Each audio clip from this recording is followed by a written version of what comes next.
Hello, and today we're going to look at Godslayer. Now, you might remember 2 years ago I did a video about the Kickstarter and also showed you the Wild Folk and the Nordguard. Well, as you can see in the background here, the rest of the stuff that I ordered from the Kickstarter pre-order system has finally arrived, including, you might just about see it in the back here, the starter box. So we're going to have a look at the starter box, and then depending on how popular that's received, I might start looking at all these other bits and pieces. Now, the Blood and Bronze battle box, as you can see, is a pretty big box. We've got some beasties and some, I think, it's either the Greek, is it the Greek? I think it's the Greek Haladine faction, I can't remember. Let's flip over the box and have a look. So as you can see, fairly dense text. So we've got the Haladines, the Bane Brood, a Godslayer rulebook, and the warbands are a Godquester, a Sanctum Priestess, a Syntac, Hoplites, and a Karabos. And then we have the Gorelord, the Fellow Shaman, the Pestbringer, the Alpha Mongrel, 8 Mongrels, and a Usurpin with profile cards and spell cards, etc. And as you can see, that's basically what your faction is going to look like when it's all assembled. Now, on opening up the box, bit of a surprise, we've got this foam packaging. So once you've actually assembled your figures, you've got a nice little storage solution. We've also got a nice soft back copy of the rulebook. And as you can see, everything's gone scattering in shipment. This literally just arrived 2 days ago, and this is the first time I've actually managed to get it out of the packaging and have a look at it. And yeah, they might need to work on their shipping, but yeah, it all looks like it's come in one piece. So let's have a closer look. Well, this is all your Bane Broods, and this is all your Haladines, and as you can see, you've got a big resin piece. Now, the Cerberus is basically all resin. However, your like porcupine bear thing, I've forgotten its name just now, is a mix. And where's all the bits gone? Here they are. So you've got a big resin bit, and then you've got these metal add-ons, which I must admit I'm not a fan of. I'd rather it was all metal or all resin. Obviously, all metal would probably be horrendously heavy and horrendously expensive, but gluing metal and resin together can be a real pain, and you might end up needing some green stuff. But yeah, all the castings look pretty clean. I'm particularly impressed with the cleanness on this dog here. So yeah, excellent.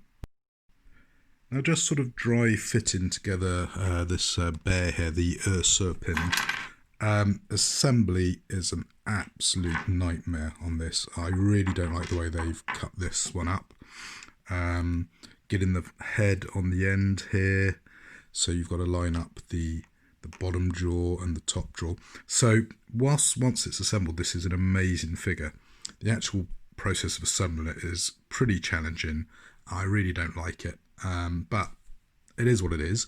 In addition, I seem to be missing a base. So one of these large bases, I only seem to have one, not two. So I'm going to check the rest of the packaging and see if there's been a problem.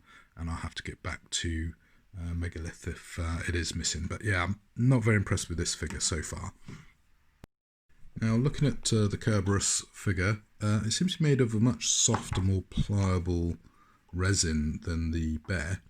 And you've got a couple of legs, 4 heads in fact, so you've got a choice of heads and a tail, and you're going to have to do a little bit of cleaning up and drilling in to get it all fitted together okay, but luckily, as I said, the actual rest of the cast looks pretty clean, so yeah, pretty impressed. But again, another fiddly bit, and that's my only criticism of this game is, as I mentioned in my earlier starters, gluing metal is a pain. So I'm a big fan of one-piece metal or very simple metal. Now, some of these figures have 4 or 5 bits to glue on, and that is an absolute nightmare. Now, if you're really into that, that's great.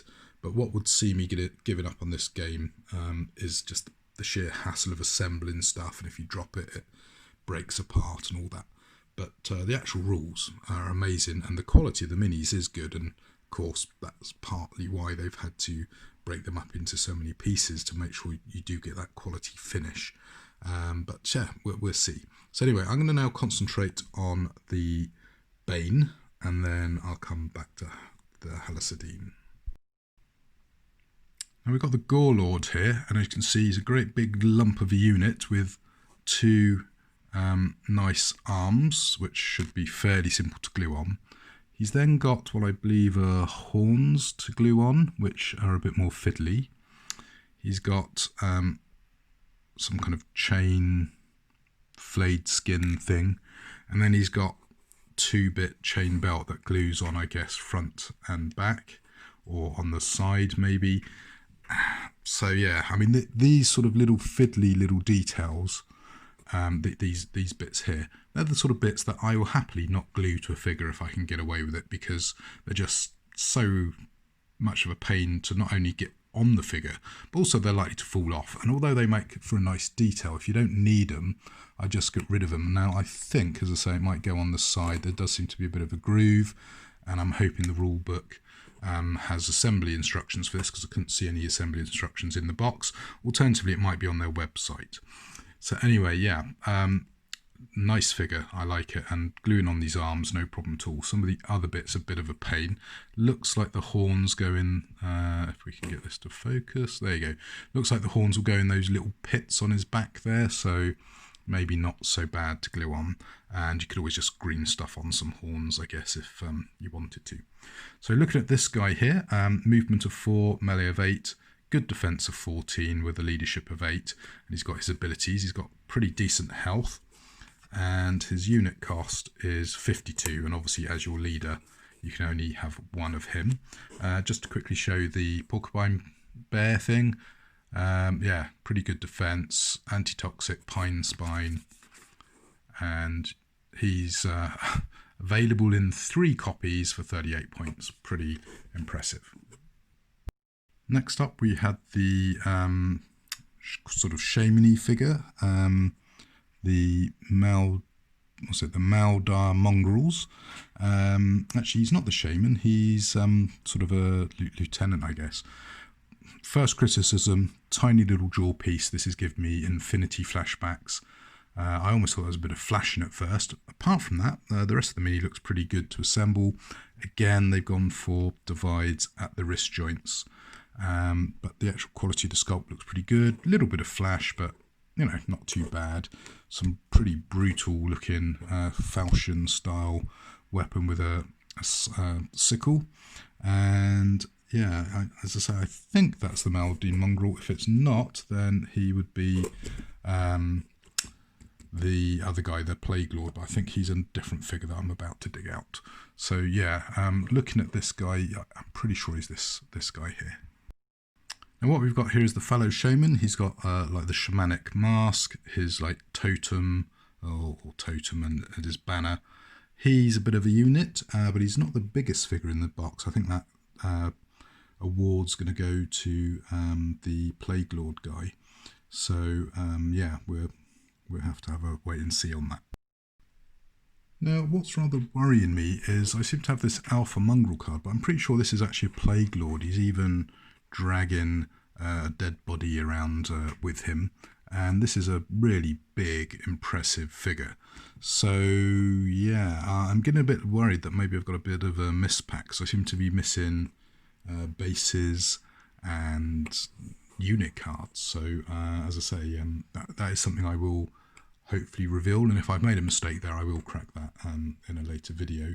But I've found Megalith pretty easy to get along with, and of course these cards are available to download, but I'm not spotting the sign of where this guy is. So unless that was actually the guy I thought was the yeah, because yeah, maybe the figure I showed you earlier was that card. This is actually the unit which I'm about to show you. So yeah, I think if I go back here, yeah, this figure here I think is the Alpha Mongrel, this card here, and then this figure here is the Plague Lord, which I don't seem to have a card for.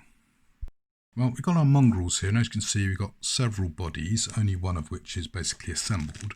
The rest you've got heads and arms in this little bag here, and as you can see we've got 1, 2, 3, 4, 5, 6, 7, 8 of them, which is a full squad. So yeah, these guys, looking at this, are going to be another pain to assemble. And you might spot that's a theme. It's a bit of a personal bugbear of mine, but one of the reasons I went off metal miniature games is the assembly I just didn't find particularly fun anymore. So yeah, great game, but if you're not a fan of minis, I'm not sure this is going to be the game for you, because some of these minis are very fiddly to assemble. Well, moving on to the Halidines, we've got the Priestess here, who, as you can see, is this beautiful flying figure, and then she's got this very, very delicate arm with a tiny little connection point for, I guess, going into her shoulder, and it's going to look something a bit like that. Beautiful figure, but very fragile. You're going to have to make sure you protect this once it's assembled and painted. Now looking at her stat card, as you can see, she's got 3 movement, 4 for melee and missile, very good at magic, 7, pretty good defense of 13, terrible armor at 2, decent leadership at 7, and 5 activation points.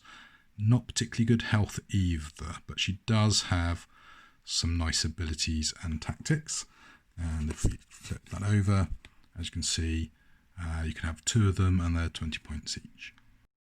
Now the next mini, I believe, is this guy, the Syntarch. He's got 2 coppice and then his 2 blades, which looks reasonably well cut up to allow for fairly easy assembly. And I know this guy can be a bit of a beastie. He's got pretty good health. He's got 3 movement, 7 melee, 4 missile, 3 magic, really good 14 defense and 7 armor. And he's got some really good abilities and tactics. And if we flip him over, you can have, again, 2 of these guys, and they're 30 points, and they can make a reroll on leadership tests if you fit them into the correct sub-faction ability. And yeah, there's loads of text here which you can read at your leisure by downloading the cards. Now I've got another figure here which I can't quite work out who it is. It's sort of a heroine figure, so I seem to be missing a card for her. Now I'm going to need to go through a selection of little extra baggies that came in the box. It's possible some of these missing cards are actually being shipped in some extra boxes, but when I open up the base box, I expect everything that's in the base box to be in the base box, so packaging problems there, but we'll have a check. It's possible it's loose in one of the other card collections. Now when I open up the hoplites, I've realised I've only got 7 of the small bases, so I think 3 of the small bases that are meant for these hoplites have I pinched for the Bane Brood, and I believe the Bane Brood maybe have some big medium bases, so more packaging woes here, which is starting to irritate me, which you may or may not be picking up on. Now when it comes to assembling the hoplites, you've got a shield that's going to glue onto their arms, but then you've got arms and shields and potentially other bits to glue on. So again, my criticism is these are lovely minis, but assembly is going to be a real pain, and I'm finding a lot of my enthusiasm after 2 years of waiting for this game to turn up. It's evaporating rapidly with packaging issues and the grief of assembling these. And this is why I've really gone off the boil on miniature games, because assembling and storing them is just sometimes just not worth the effort for the fun you get from the game. Anyway, let's put that negativity to one side and let's have a look at the unit card. So you can see it's got a movement of 3, melee of 5, missile of 4, magic of 3, defense of 14 and armor of 6, which is pretty good. Decent leadership of 8, fairly decent health, not brilliant, but they got the phalanx ability, which is amazing. And you can have 10 of them in a unit.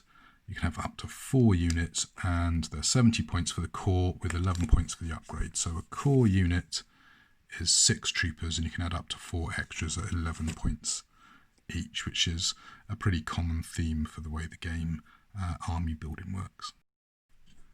Well, let's now have a look quickly at the rulebook. This is the new rulebook, which is updated from the original, and it's a pretty hefty tome, lots of stuff in it. How many pages is it? I mean, look at these photos, they're amazing. So 114 pages, which is some templates, some terrain and victory conditions, so model effects, model types, combat, moving, lots of fluff as well, warband composition. Yeah, pretty nice. Let's have a look. Do we have a nice opening index? So you can see we've got a pretty good table of contents here. The initial pages are some lovely photos of just artwork and the actual models, and as you can see, once everything's assembled, it looks absolutely fabulous. So it's good to get some positivity back going here, and of course you can see what it looks like painted professionally. Absolutely lovely. Some really good contents, lovely photography, well laid out, pretty clear and easy to read. Talks about your action token pools, as you can see there, counterattacks, abilities, concept art. Yeah, really, really well put together. And this is a quality product in the same lines of someone like GW or someone similar. Yeah, that's a quick look at what comes in the battle box. It's not as an in-depth an art review unboxing as I'd like to do, because I feel I need to stop because I'm missing bases and cards, and it's giving me a very negative vibe, and I want to give Megalith Games a chance to make contact with me and sort out the packaging issues with this. Now, the extra cards I found were for some of these extra bits, so I've kind of rationalised everything. So as you can see, I've got the starter box, the Nemesis, the Banebrood Wave 2 starter, the Halodyne Wave 2 starter. So these two boxes here enhance what's there, and I believe the Nemesis is also for the Halodyne. I've also increased my Nordguard and Wildfolk collection, including, for example, a duplicate Chainslayer. From a quick peek, most of the figures seem less problematic to assemble, apart from the Banshee, who looks like a real pain, to be honest. So yeah, so let's summarise my thoughts. Well, obviously, bit of a delay getting it here, which was a shame, and there have been some mispacks, which is not totally unexpected. After all, we are going through a bit of a crisis, and I think the staffing was much reduced, and it was a bit of a sort of a all hands to the pump to try and get this shipped out to the backers.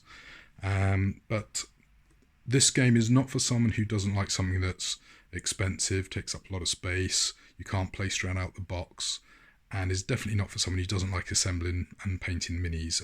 These minis are quite fiddly, and they look beautiful once assembled and painted, but getting to that point could be a real problem. The rule set is brilliant, so I must admit I've got a bit of a dilemma for myself now what to do, because I'm someone who used to love assembling minis like this, but I'm finding these days I just want to take it out of the box and play. I don't really want to do excessive fiddling. Now, I don't mind painting them, but even that I'm starting to go off a bit. So that means that facing all of this is quite intimidating. Now, one way to deal with it is just do one at a time. So I'll do this mini next month, I'll do this mini, and that is the way to get over it. But if you're into this sort of game, this is a really good sort of Hordes, War Machine type game with really lovely miniatures at a decent price. And I think you could, go a long way to get it wrong, to get the battle box. I mean, you get the rules, you get the cards, you get the miniatures, you even get a storage solution. So really good job on that. These starters,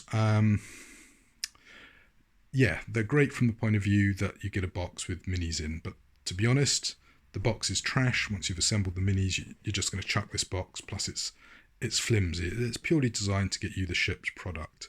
But the fact that you've got unit cards, tokens, and minis all in one box, again, represents a great value. So it depends where you are in the market. If you're someone who really loves Infinity, War Machine, Hordes, I think you're going to love this. If you're someone who just likes a bit of Zombicide, Black Plague, you're probably not going to like this, to be honest. And if you're a Euro gamer, you're going to hate this with a passion. So there you go. So that's a quick unboxing of this. The rest of the stuff, there'll be probably quite a long delay before I get a chance to look at it. And then once I've got everything sorted, I might return to the box. But yeah, that's where I'm at. I'm finding myself very conflicted, because this is a great product for the market it's aiming for. But I'm wondering, am I a customer of that market? And I think maybe the answer is no.